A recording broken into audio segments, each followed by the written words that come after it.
Boa tarde, galera. Aqui quem fala é Gabriel.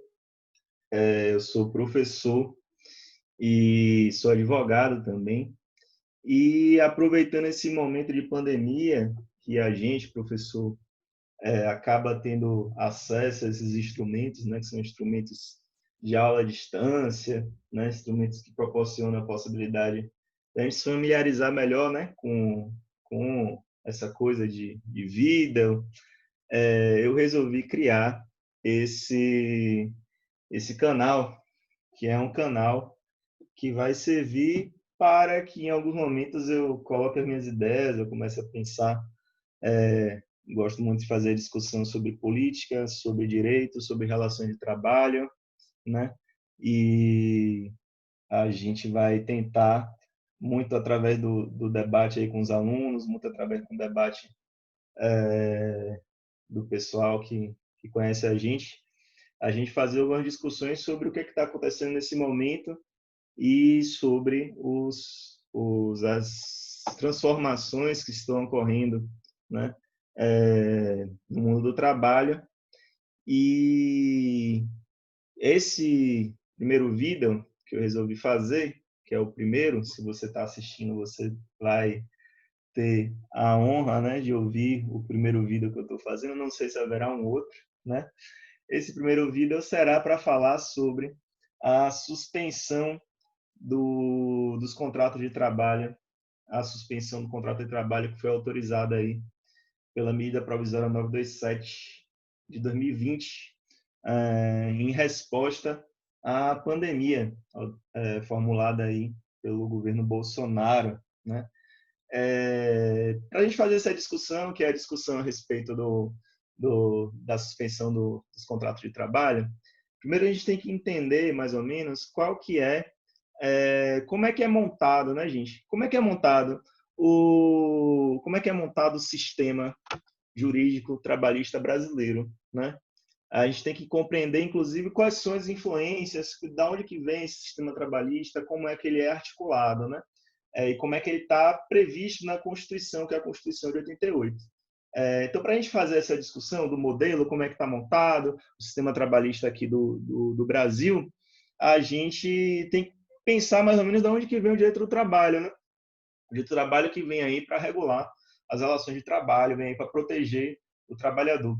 Porque, em um primeiro momento, né, como é que era regulado o trabalho em um primeiro momento? Como é que o trabalho ele era contratado? O trabalho era contratado através de um contrato de trabalho? Não, né? Em um primeiro momento, e isso a gente está falando ali do século XIX, em que a gente tinha um Estado liberal, né? Um Estado liberal que não intervia nas relações econômicas, não intervinham nas relações sociais. Ali no século XIX, a gente tinha a organização da compra e venda do trabalho, da força de trabalho, através de um contrato civil, né? O que é contrato civil? Contrato civil são esses contratos, gente, que a gente faz na rua para comprar, para vender, né? Então, o trabalho era tratado como uma mercadoria como outra qualquer. Um contrato que a gente faz hoje de seguro de saúde, um contrato que a gente faz hoje de compra e venda, de aluguel, é um contrato civil. Nesse contrato, que é o contrato civil, as pessoas estão em pé de igualdade, as pessoas estão iguais, e ali a gente tem o quê? A autonomia da vontade. Quis contratar, se contratou e acabou. E a princípio, ali no século XIX, a gente tinha a força de trabalho sendo comprada e vendida por um contrato civil comum, sendo visto ali como uma obrigação comum.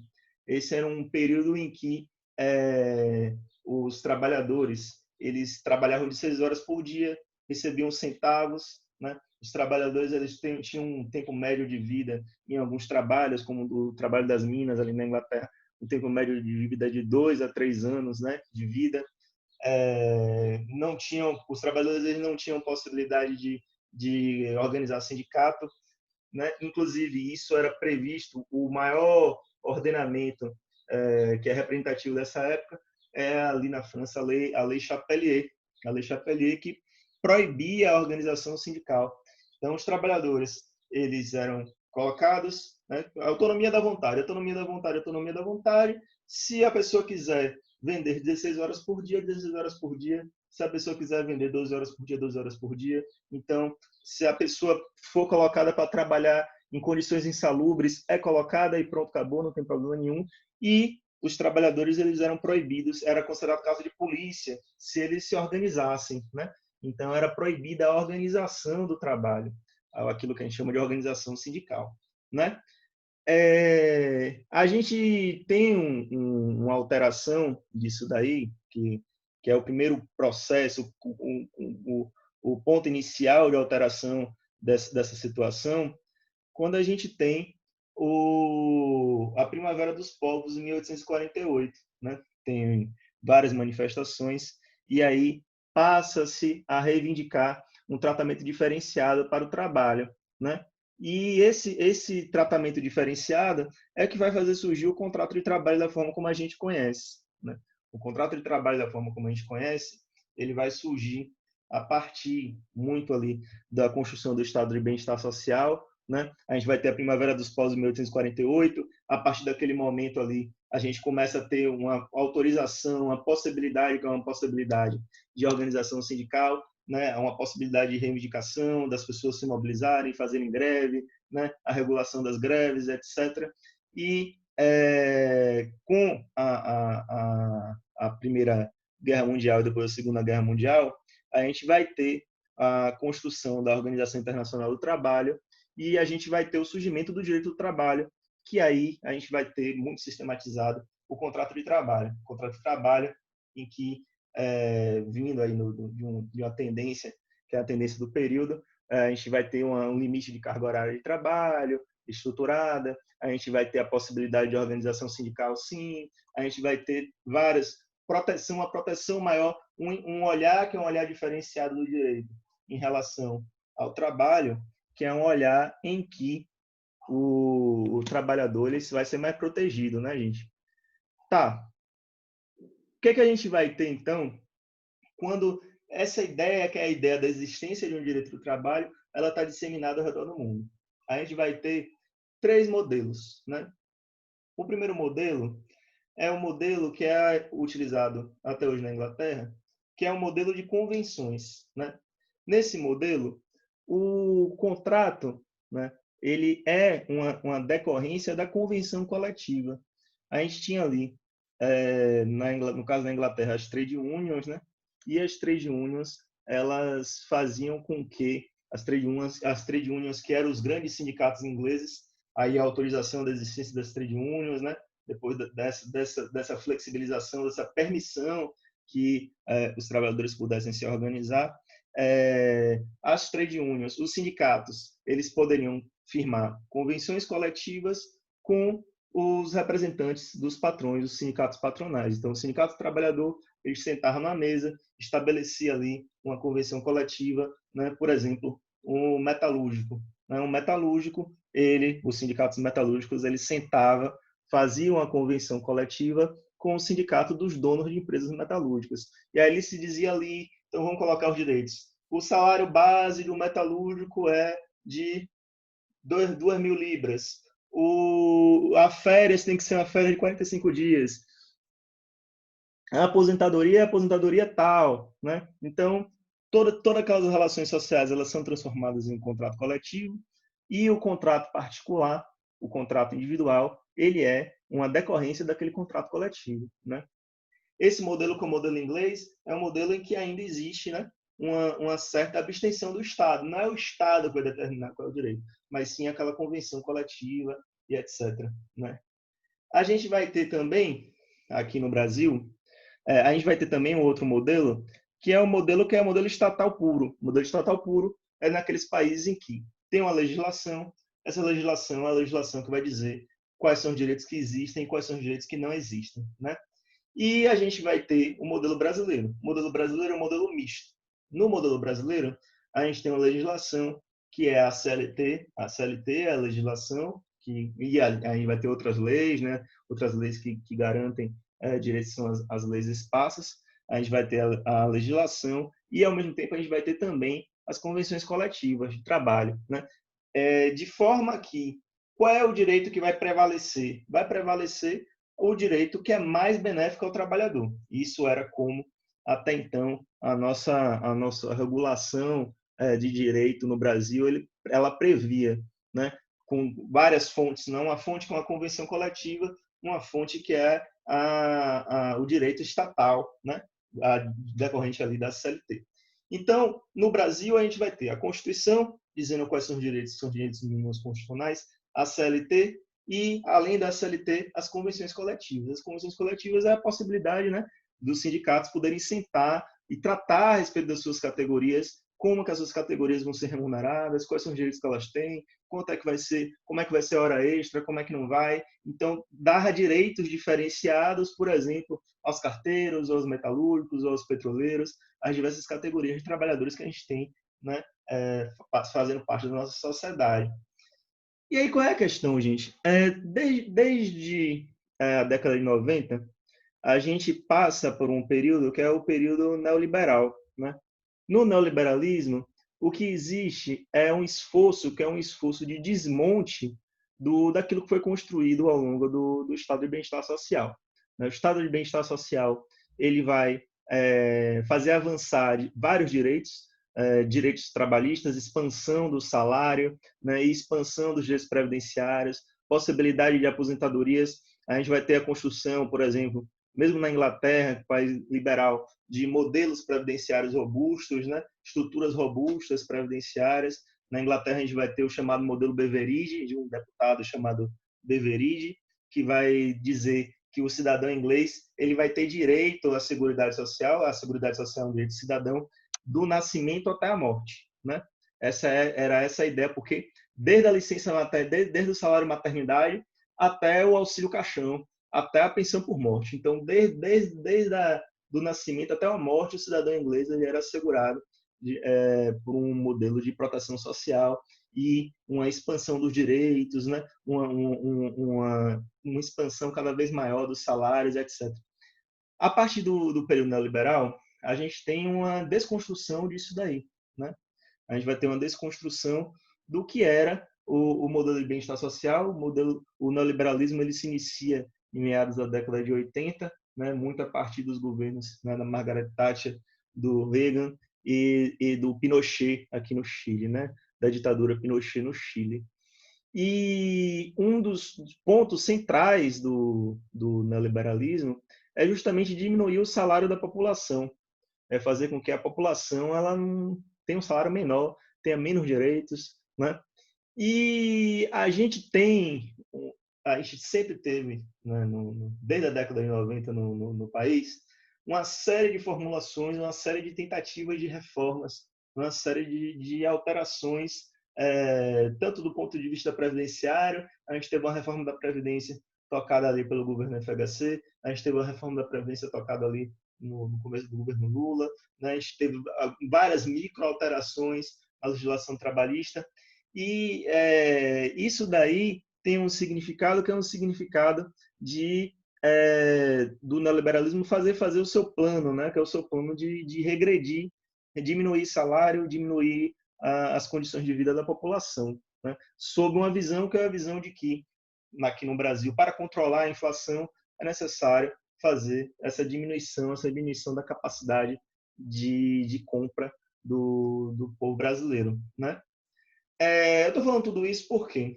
Porque a gente teve, recentemente, a reforma trabalhista, né, aprovada em 2016. A reforma trabalhista de 2016 ela vai trazer uma série de modificações e vem em um desenvolvimento que é um desenvolvimento que parte de dois nomes, de dois conceitos. Um conceito é o conceito de flexibilização e o outro conceito é o conceito de desregulamentação. Qual é a diferença entre flexibilização dos direitos trabalhistas e desregulamentação dos direitos trabalhistas? A flexibilização é quando você permite que exista várias possibilidades de garantir ou de não garantir aquele direito. Aquele direito está regulado pela normativa, está regulado pela lei, mas aquele direito ele pode ser não dado, ele pode ser procrastinado. Então a gente tem um exemplo, o exemplo do banco de horas, por exemplo, que é o que coloca a possibilidade do pagamento de hora extra mais para frente, que a gente vai citar um pouco mais aprofundadamente logo mais adiante. Então, a flexibilização é a possibilidade, por exemplo, de você não dar férias toda de uma vez, mas você dá férias em várias partes. Então, você não é porque você está retirando o direito, é porque você dificulta a possibilidade da pessoa usufruir daquele direito. E essa é que é a questão da flexibilização. E a desregulamentação, não. A desregulamentação, ela acontece quando o Estado ele retira daquela relação, que é uma relação de trabalho, ele retira a lei, ele retira a possibilidade que a lei regule aquilo dali. Você desregula, né? A lei não vai tratar aquilo ali mais como se fosse um direito do trabalho. A lei vai tratar aquilo ali como se fosse outra coisa, né? Vai ser regulado por outro. Vai voltar a ser, por exemplo, um contrato civil, é mais ou menos aquilo que a gente vai analisar aqui hoje. A reforma trabalhista ela vai fazer uma série de alterações. A principal delas é que ela vai estabelecer que o negociado pode sobrepor ao legislado. Qual é a questão? A questão é a seguinte: até então, no ordenamento brasileiro, a gente tinha a CLT, regulação estatal, e a gente tinha a regulação, que era a regulação pelas convenções coletivas. O que valia? Valia aquela legislação que fosse melhor. Se a convenção coletiva, então vamos colocar, por exemplo, intervalo para almoço. A CLT falava que o mínimo que o trabalhador teria de intervalo para poder almoçar é de 1 hora. Mas uma convenção coletiva, como por exemplo a convenção coletiva do metalúrgico, poderia dizer que era 1 hora e meia. Dentro dessa visão, dentro dessa perspectiva, qual é a lei que valeria? Valeria a lei da convenção coletiva, porque era que estava dando um direito maior. A lei, a regulação que era a regulação que dava um direito maior, era que passava a valer, né? Dito isso, a gente tem qual questão aqui no negociado sobre o legislado, né? A gente tem a possibilidade, que é a possibilidade da convenção coletiva retirar um direito e aquilo dali valer, né? Porque qual é a questão, gente? A CLT, ela tinha um significado, que era o significado que ela se via como uma rede de proteção, né? Reparem, no circo, um trapezista, ele balança de um lado para o outro, mas se ele cair, ele tem uma rede de proteção. Abaixo daquilo dali, ele não vai passar, né? A CLT, ela se via como uma rede de proteção. Ela se via, na verdade, para que o trabalhador soubesse que abaixo daquilo dali ele não teria. O negociado sobre o legislado retira essa rede de proteção. Se retira essa rede de proteção, o trabalhador, se ele cair do trapézio, ele vai se esborrachar no chão, né? Ele vai cair e vai se esborrachar, né? Porque a convenção ela vai poder formular direitos, convenção coletiva, que é um ato normativo, vai poder formular direitos e esse direito, mesmo sendo para pior, ele vai poder valer, né? Ele vai poder valer passando por cima da CLT, rasgando a CLT, né? Essa foi uma das modificações centrais da reforma trabalhista.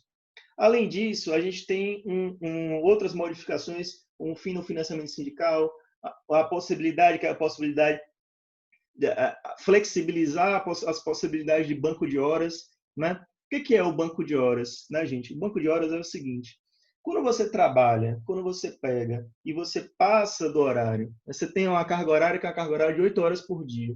Se você passa do horário e você trabalha 10 horas por dia, você tem 2 horas de hora extra. Você vai receber, né? O normal é que você receba a sua hora extra no momento a partir do momento que você trabalhou ela. O banco de horas é a possibilidade de que você não receba a sua hora extra, né? O banco de horas é a possibilidade de que essas 2 horas a mais, no exemplo, que você trabalhou a mais, seja guardado em um banco de horas e você só receba o seu dinheiro lá na frente, né? Então, o banco de horas é uma forma de flexibilizar o pagamento da hora extra, naquele modelo que a gente discutiu até aqui, né? Flexibilização, desregulamentação, abrir as possibilidades, ampliar as possibilidades de utilizar o banco de horas, flexibilizar, né, o direito trabalhista. Além disso, a gente tem naquele momento ali também com a reforma trabalhista o surgimento do trabalho intermitente, né? A gente tem também a terceirização. Esses são todos assuntos que têm um significado em que em outros vídeos a gente vai voltar a apresentar eles e discutir eles junto com vocês.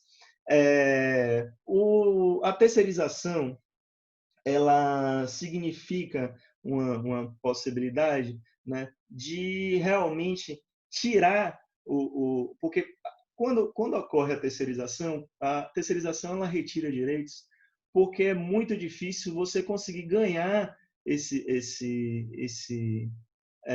se você trabalhou para uma empresa terceirizada, né? Todo mundo que trabalhou com terceirizado sabe disso. A possibilidade dessa empresa dever os seus direitos trabalhistas e depois sumir e desaparecer, e você nunca vê a cor desse dinheiro, ela é muito maior do que uma empresa que contrata você diretamente. Por que é muito maior? Porque, gente, se eu quiser hoje, eu posso pegar e abrir uma empresa de terceirização sem ter nenhum capital fixo, né? Para eu abrir uma empresa de terceirização, eu posso comprar um computador, um notebook, comprar uma mesa, essa mesa que eu estou usando aqui, uma cadeira, alugar uma sala em um prédio comercial do centro, e aí eu recebo as pessoas, contrato as pessoas, faço a intermediação do contrato de trabalho e posso devo aí 6 meses, devo depósito de FGTS, devo não pagamento de hora extras, devo férias, e depois eu sumo. E é como essa empresa ela não tem capital fixo nenhum, esses trabalhadores eles nunca vão receber esse dinheiro, né? Então existe aí várias possibilidades, né, de firmas fantasmas, várias possibilidades de cooperativas fantasmas, de gato, né? Muitas vezes a pessoa que é o dono da empresa terceirizada, na verdade, é uma testa de ferro de outra pessoa, né? Então, a terceirização ela acaba sendo isso que amplia a precarização do trabalho e também, de uns tempos para cá, a gente teve, né, que a terceirização ela foi completamente autorizada. Antes, a terceirização ela só era possível nos contratos de atividade meio, agora é possível também nos contratos de atividade fim. E, além disso, do ponto de vista da desregulamentação, a gente teve a pejotização, né, a possibilidade de você contratar pessoas para trabalhar, mas através de pessoa jurídica, a possibilidade agora da uberização, em que também ali é uma relação de trabalho, o Uber está trabalhando, né, mas ali ele não é contratado, ele não tem direito à aposentadoria, ele não tem direito à hora extra, ele não tem direito a nada, ele só faz um contrato que é o contrato com a Uber. Esses todos são temas que nós vamos voltar a discutir com vocês. E aí, por que eu estou falando tudo isso? Porque toda a legislação, todo o direito, quando a gente discute o direito, ele tem uma razão de ser, que é uma razão de ser social, né? As legislações elas não surgem do nada, né? E isso que é esse impulso, que nós estamos sentindo de negação de direitos, de retirada de direitos, que nós sentimos desde do golpe de Estado de 2016, a gente serve como chave explicativa para diversas legislações que vêm surgindo e serve diretamente como chave explicativa para essa legislação que surgiu aí do governo Bolsonaro, que é o que a gente vai analisar agora, né? Quais foram as alterações que a MP 927 ela nos trouxe, né? Nos presenteou. O governo Bolsonaro, em meio à pandemia, nos traz esse presente, né? As alterações foram as alterações seguintes, né? Em primeiro lugar, né, as empresas elas ficam autorizadas, né, a celebrar contratos individuais com o trabalhador, né?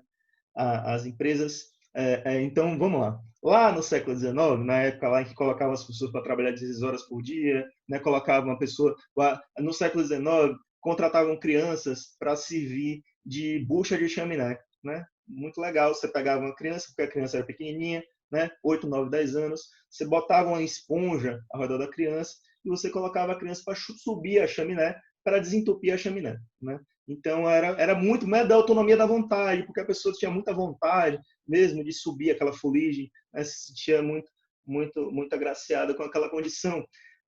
Naquele tempo, no século XIX, os trabalhos eles eram contratados por contratos cíveis, né?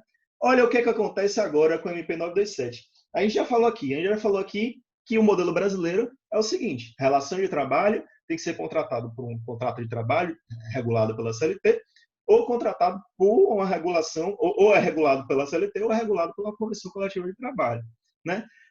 O que é a MP 927? Ela nos presenteia, né? Ela nos diz o seguinte, que o empregador ele fica autorizado a fazer um contrato com o empregado. Ele vai lá e faz o contrato da forma como ele quiser, com o empregado.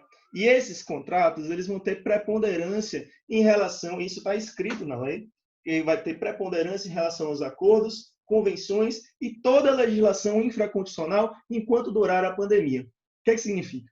Enquanto durar a pandemia, está suspenso a CLT. Né? Se houver, né, um acordo individual, se o empregador virar para o empregado e falar, vamos fazer um acordo aqui, fechou o acordo, aquilo ali se transformou, na verdade, um contrato de relação civil. Isso daqui é um retrocesso, que é um retrocesso direto. A gente entrou numa máquina do tempo e a gente voltou para o século XIX, né? Um retrocesso direto para aquele tempo, que é aquele tempo tenebroso, em que as relações de trabalho eram tratadas dessa maneira, né? Como uma relação civil. Que é um contrato tirou completamente, porque esse contrato, esse acordo aqui vai passar por cima da regulação do trabalho, da CLT, vai passar por cima dos acordos coletivos de trabalho, etc. Então, na verdade, é um aprofundamento daquela visão que é a visão da reforma trabalhista. É pior do que a reforma trabalhista. A reforma trabalhista estava falando o quê? A convenção coletiva de trabalho, a regulação coletiva de trabalho vai poder passar por cima da CLT. Aqui não. Aqui está falando o contrato, que é o contrato que eu estabeleço com a pessoa, pode passar por cima de tudo. Eu posso contratar com uma pessoa o que eu quiser, que vai valer, de acordo com essa medida provisória. Né? Essa medida provisória, ela autoriza a redução dos salários, sem redução da jornada, em até 25%. Né? O artigo 503 vai falar o seguinte, que é o artigo aí da medida provisória. É lícita, em caso de força maior ou prejuízos devidamente comprovados, a redução geral do salário dos empregados da empresa, proporcionalmente ao salário de cada um, não podendo, entretanto, ser superior a 25%, respeitado qualquer caso o salário mínimo da região. Tá. Qual é o significado aqui?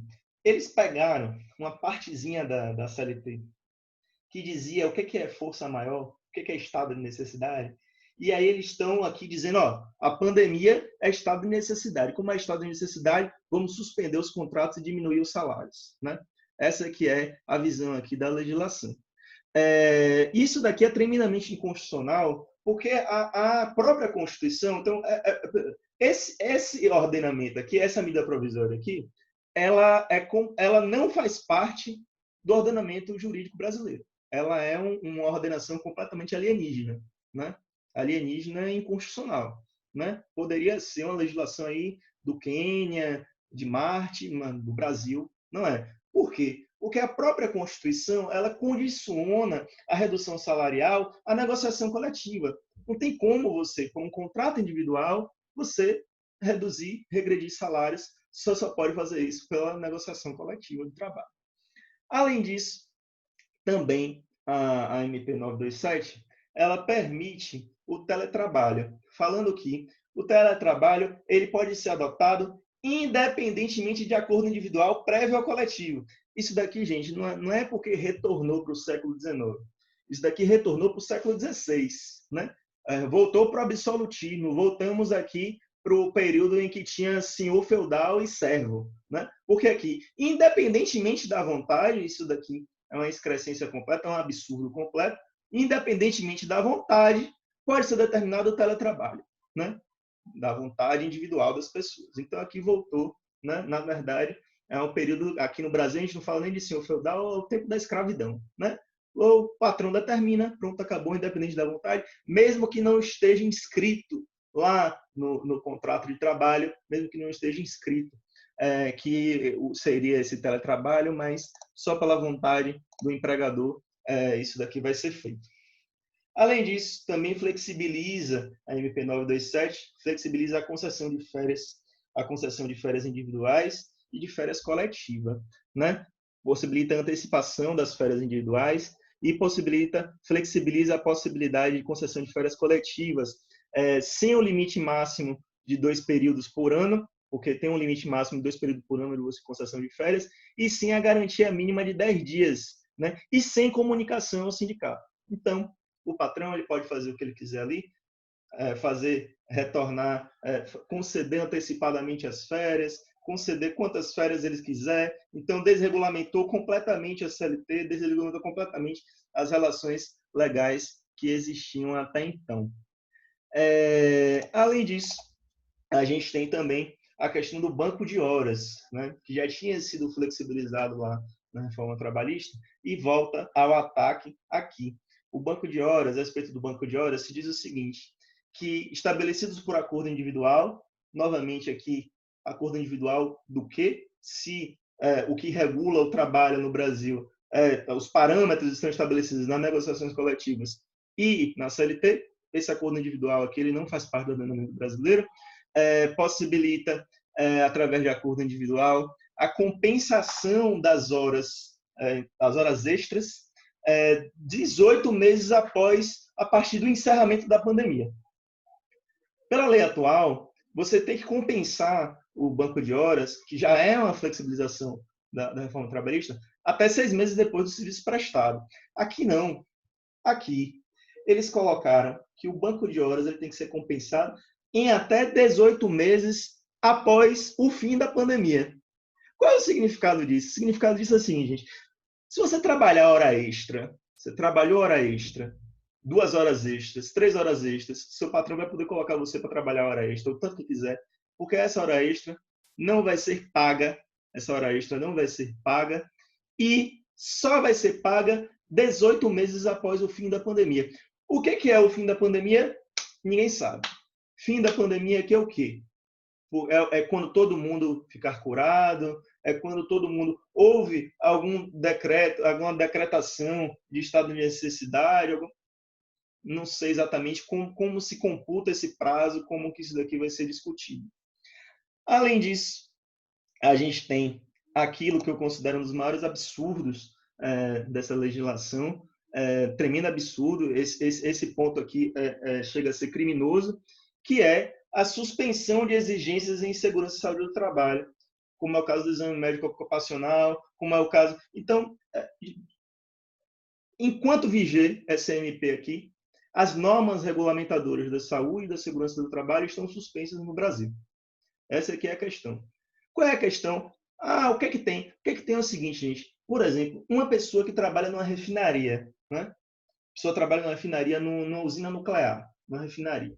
Existem as normas lá de segurança e saúde do trabalho, né? Aquele trabalhador, ele tem que seguir aquelas normas, porque se ele não administrar direito a refinaria, o que acontece é que a refinaria explode, né? O que acontece é explode. Uma pessoa que trabalha numa indústria química, indústria química é que ele manuseia, né, componentes químicos ali perigosíssimos. Se ele, que é um trabalho periculoso, né, se ele não seguir as normas regulamentadoras, vai ter um acidente químico, né? Vai ter um vazamento nuclear. Né? Então, as normas regulamentadoras de segurança e saúde do trabalhador, elas existem por um motivo, não é porque as pessoas elocubram, elas existem justamente para impedir que ocorra acidentes, impedir que ocorra morte de pessoas, etc. Existe, através da SMP aqui, gente, a suspensão das exigências. Aí não se sabe o porquê, né? Porque qual é a relação disso com a pandemia mesmo? E aproveitaram, né, como o nobilíssimo ministro do Direito Ambiental falou de passar a boiada, aproveitaram o momento da pandemia para passar aqui isso que não tem relação nenhuma com a crise do corona, não tem relação nenhuma com nada. Se suspende a exigência de seguir as normas de saúde do trabalhador, de segurança do trabalhador, e aí a gente tem uma possibilidade maior de que essas normas, já que, na verdade, essas normas são suspensas, então, cada um por si, Deus por todos. Né? Além disso, a gente tem a possibilidade, que é a possibilidade de suspensão do contrato de trabalho por até 4 meses, direcionando o trabalhador para ele ficar agora inteligente, né?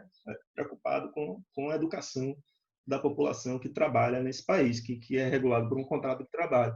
Suspende o contrato de trabalho por até 4 meses, a possibilidade de suspender por até 4 meses, com direcionamento para um curso. Né? Manda aí para um curso, para o trabalhador ficar inteligente, para ele ficar sagaz nesse período, agora sem dinheiro, né? com o trabalho suspenso.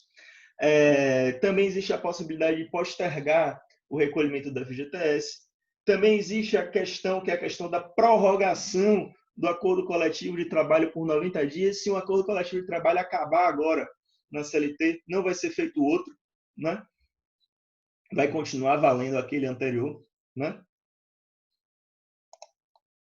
E além disso, Outra questão que eu considero outro grande absurdo, porque toda a legislação é absurda, mas esses dois pontos são os mais criminosos, que é a prorrogação da jornada de trabalho de saúde, dos trabalhadores da saúde, mediante, de novo, acordo escrito, né? Acabou a legislação, acabou o ordenamento trabalhista brasileiro, o trabalhador da saúde ele vai poder ficar trabalhando sem receber hora extra, porque aqui é a prorrogação da jornada, a jornada ampliou, aquele trabalhador ele vai poder trabalhar. E se aquele trabalhador da saúde, que for aquele trabalhador que trabalha por plantão, por turno, vai ser possível a aplicação, que é a aplicação da jornada 12 por 12, o trabalhador, o enfermeiro, o técnico de enfermagem, aquele trabalhador que está na ponta do salvamento das vidas da população, ele vai poder trabalhar 12 horas e descansar 12 horas. Depois ele acorda de manhã mais 12 horas e 12 horas, né? A possibilidade desse trabalhador que está na ponta tentando salvar as pessoas, matar alguém por conta do cansaço, do estouro de cansaço a partir da autorização dessa rotina de trabalho, né? Vai ser muito maior.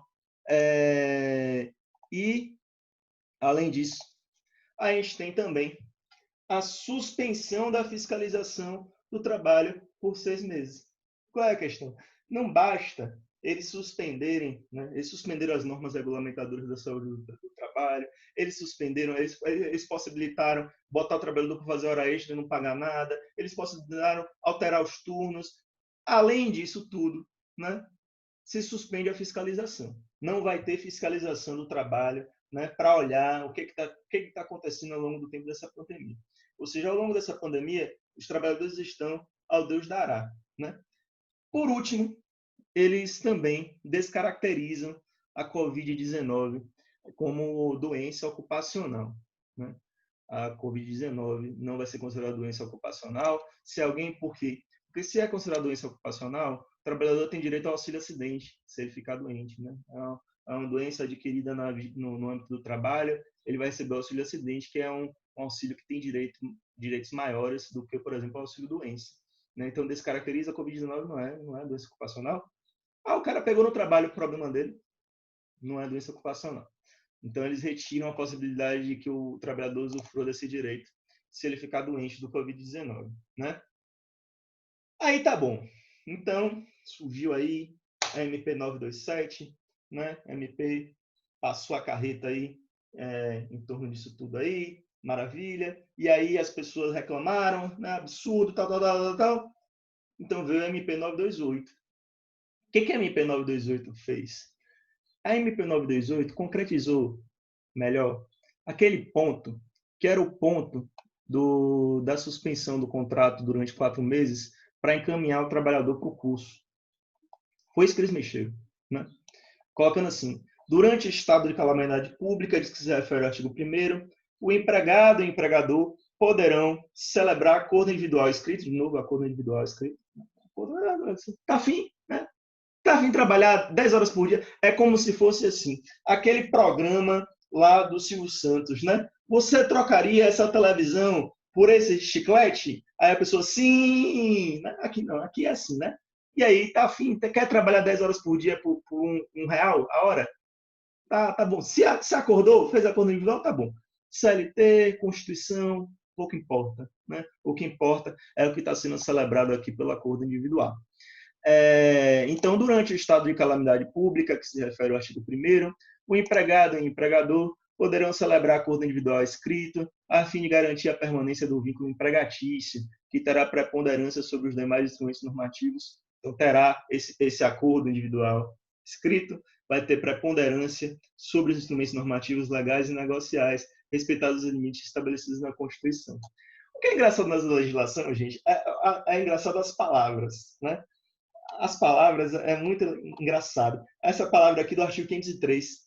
É lícito? Não, não é lícito. Não é.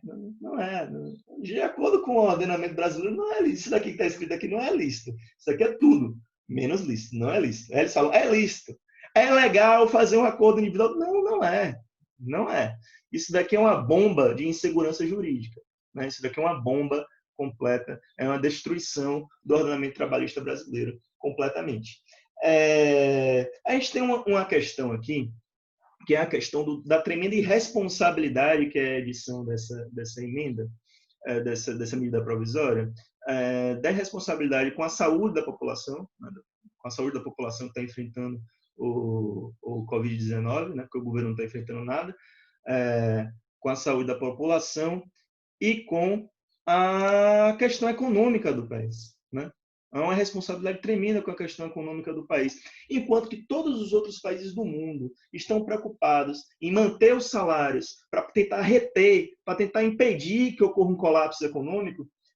A França, por exemplo, a Argentina aqui do lado, né? A Argentina aqui do lado que proibiu a possibilidade de demissão, né? Enquanto isso, não. Enquanto isso, o nosso governo ele faz de tudo para acabar com salários, né? A visão dele é: vamos acabar com salários, vamos ampliar a possibilidade de demitir as pessoas, ampliar a possibilidade de exterminar o emprego das pessoas, né? Então, a gente tem isso daí, e isso daí gera um perigo muito grande, porque a partir do momento em que existe a necessidade de isolamento social, se as pessoas não têm o seu contrato de trabalho, elas não vão elas vão precisar sair de casa, elas não vão conseguir se manter. Então, por isso que cada vez mais o isolamento social brasileiro vai caindo, e por isso que a gente está aí nessas cifras horrorosas, enquanto a Argentina aqui do lado, a gente teve cerca de 300 mortes até agora, não sei se eu estou atualizado, a gente já está passando, já está chegando aos 30 mil mortes. Por quê? Porque o governo ele favorece, né, a quebra de direitos, ele favorece o extermínio dos salários, e isso daí favorece o colapso econômico, né? Favorece o colapso econômico, porque se as pessoas não têm salário, as pessoas não vão consumir, não consumindo, nenhum empresário vai poder remunerar o seu trabalhador, então a receita dos empresários também vai cair. Além disso, também não existe um plano, a gente vai tentar fazer essa análise em um outro vídeo, sobre o plano, que é o plano de salvamento dos pequenos empresários, né? Então, a gente tem isso daqui, do ponto de vista que você pode falar: não, Gabriel, mas o governo fez isso daqui é completamente estado de exceção, isso aqui é estado de exceção, isso daqui não é constitucional, isso daqui não é legal, é estado de exceção, mas ele fez isso porque ele está preocupado. Não, né? Mas o que o governo poderia fazer? O governo poderia fazer a mesma coisa que está fazendo o governo da Argentina, o governo da França. A França, não vamos comparar com a França, não, bora comparar com a Argentina, né? Sustentar os salários, né, durante 3, 4, 5 meses.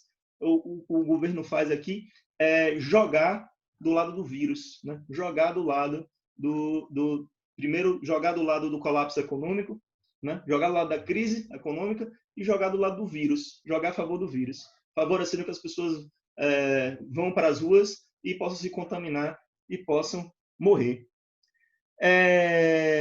De várias maneiras, gente, essa foi um pouco a nossa primeira conversa, foi a análise aqui da MP 927 e da MP 928, e vamos ver mais para frente, vamos ver se mais para frente eu consigo fazer outro vídeo, né, para que a gente possa continuar nessa conversa que a gente fez aqui hoje, tá bom?